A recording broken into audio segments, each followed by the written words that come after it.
Tomorrow, the Mayor of Vancouver will introduce a motion to make the city Bitcoin friendly.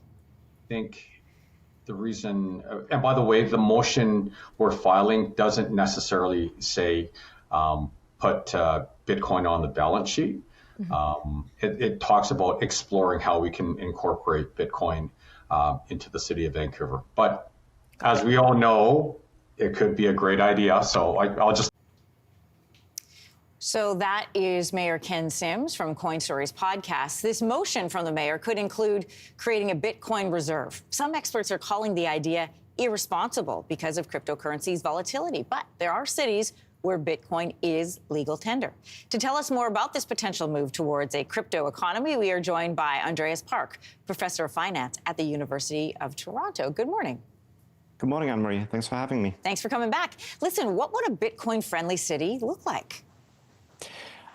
If I could say, I would actually prefer it to be a blockchain-friendly city where you use the technology maybe to our advantage, as opposed to thinking about it as using it as an asset on a balance sheet, because that, I think, is not a good idea. There's going to be a lot of viewers who won't understand the difference between those two things. Can you take a moment and explain that?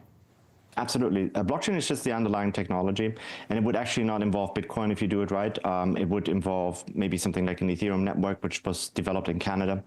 And what you could do with that, for instance, is you can accept and make payments using stablecoins. This is digital representations of dollars on that technology. You can increase transparency of, for instance, the finances of the city.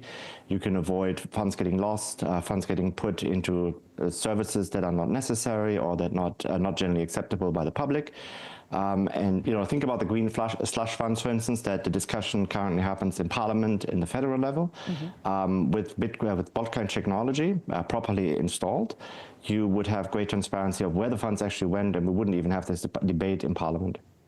I love delving into the positive aspects of this, but first of all, 2 years ago, Bitcoin, we know, dropped below $17,000 after the crypto exchange FTX collapsed. But then last week, we also reported on this huge rally it made, hitting a record high of $103,000 US per token. Now, Mayor Sims says he likes Bitcoin because it is, quote, more stable than other currencies because it's not tied to factors that impact traditional currencies. Let us know, what are the risks of moving towards a Bitcoin economy specifically? Because that's what's on the ballot. So, look, I mean, if it comes to making payments to the city in terms of property taxes, parking tickets, or the like, there's two ways how you can do it. You can actually accept, if you want to use Bitcoin in some form. One way would be to accept Bitcoin straight and put it, somewhere in some reserve fund and then use it for your own purposes. That's very risky because you all of a sudden allow somebody to shift risk from your own, holding some Bitcoin to the public. I don't think that's right. But you can also do what I think Inniskillin here in Canada, in Ontario, has done, which is that essentially people send Bitcoin to a wallet of the city, so that's an address if you want, or an account, and then it gets immediately converted into Canadian dollars. If you want to do that, that's something you can do. It's pretty riskless to do, and the technology already exists for that.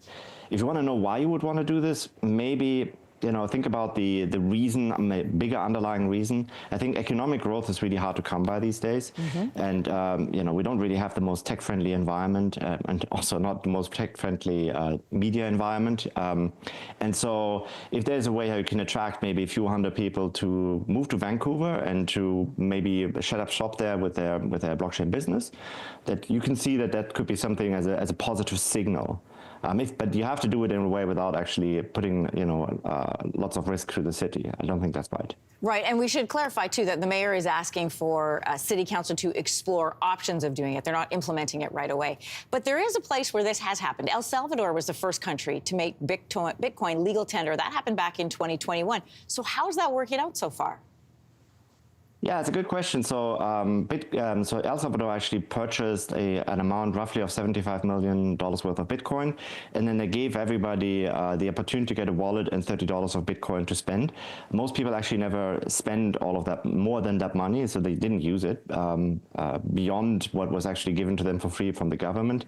The government also, I mean, if you think about it, they started in September 2021.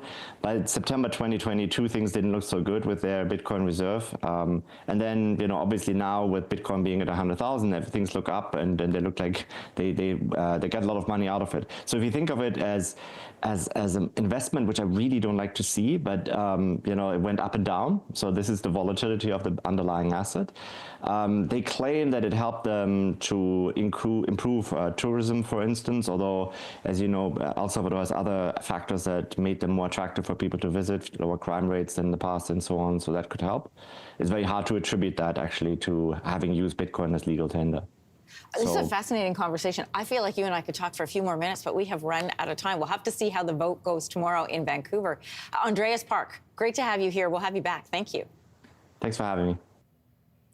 If you liked that video, make sure to subscribe to the Your Morning YouTube feed, where you can find all kinds of new content posted every weekday morning.